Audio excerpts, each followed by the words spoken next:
नए कानून में क्या बोला है, ये छटनी हो गया उसका मतलब है कि उसको वापस आने का कोई हक नहीं है। री एम्प्लॉयमेंट तो मजदूर को मिलना चाहिए, अगर छटनी हुआ है तो वो भी यहाँ पे खत्म हो रहा है।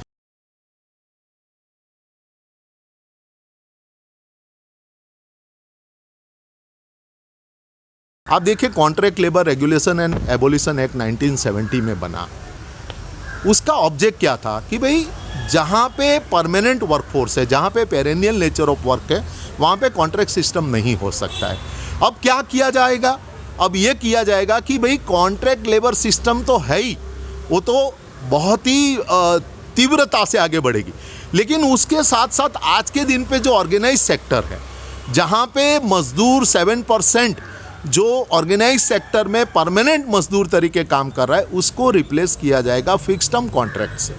सो ये फिक्स टर्म कॉन्ट्रैक्ट का मतलब क्या है कि इंडस्ट्रियल रिलेशन कोड में जो आज प्रावधान, इंडस्ट्रियल डिस्प्यूट एक्ट में जो प्रावधान है कि मजदूर को अगर छटनी किया जाता है या कोई भी रीज़न से उसको टर्मिनेट किया जाता है, तो वो इंडस्ट्रियल डिस्प्यूट एक्ट में उसको चैलेंज कर सकता है और लेबर कोर्ट और इंडस्ट्रियल ट्रिब्यूनल उस प्रावधान को, उस एक्शन को इलीगल होल्ड कर सकता है। लेकिन ये नए कानून में फिक्स टर्म कॉन्ट्रैक्ट में इस प्रकार का प्रावधान अब करने का कोशिश किया जा रहा है कि उसका कोई कानूनी हक नहीं होगा। कॉन्ट्रैक्ट ख़त्म हो गया उसका मतलब ये कि वो उसको घर जाना है, उसका कोई प्रावधान नहीं है कि वो उस एक्शन को चैलेंज कर सकता है, क्योंकि लेबर कोड तो रहेगा ही नहीं नए इंडस्ट्रियल रिलेशन कोड में। नया कानून में इंडस्ट्रियल ट्रिब्यूनल और एक एडमिनिस्ट्रेटिव मेंबर बनेगा। इंडस्ट्रियल ट्रिब्यूनल का जो एडमिनिस्ट्रेटिव मेंबर और जुडिशियल मेंबर है, उसमें भी उस तरीके का एक अमर्यादित पावर्स दिया है। एडमिनिस्ट्रेटिव मेंबर जो जॉइंट सेक्रेटरी लेवल का गवर्नमेंट का सर्वेंट होगा, जो रिटायर्ड होगा, उसको लाया जाएगा, जिसका कोई अकाउंटेबिलिटी नहीं होगा, वो मजदूर का केस को डिसाइड करेगा। लेकिन उसमें भी फिक्स टर्म वर्कर्स का कोई राइट नहीं रहेगा।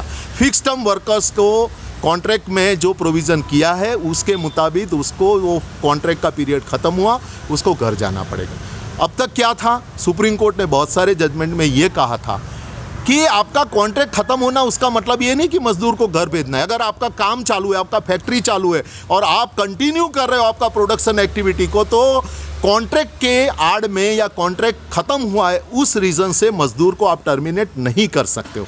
लेकिन ये नए कानून में एक लीगल राइट दिया है मालिक को कि वो कॉन्ट्रैक्ट पे रख सकता है, फिक्स टर्म कॉन्ट्रैक्ट कर सकता है, फिक्स टर्म कॉन्ट्रैक्ट जब चाहे वो ख़त्म कर सकता है। एक और महत्वपूर्ण बात ये था कि मान लो मजदूर का लीगल छटनी किया है, कानूनी छटनी किया है, तो वहाँ पे क्या बोला कि जब मालिक नए मजदूर को रखता है तो उसको यही मजदूरों को वापस काम पे रखना पड़ेगा, वही टर्म्स एंड कंडीशन पे रखना पड़ेगा। उसका मतलब ये हुआ कि जो पे उसका था, जो वेतन था, उसको प्रोटेक्ट करना पड़ेगा। नए कानून में क्या बोला है, 1 साल में अगर मालिक ने छटनी किया, ये छटनी हो गया, उसका मतलब है कि उसको वापस आने का कोई हक नहीं है।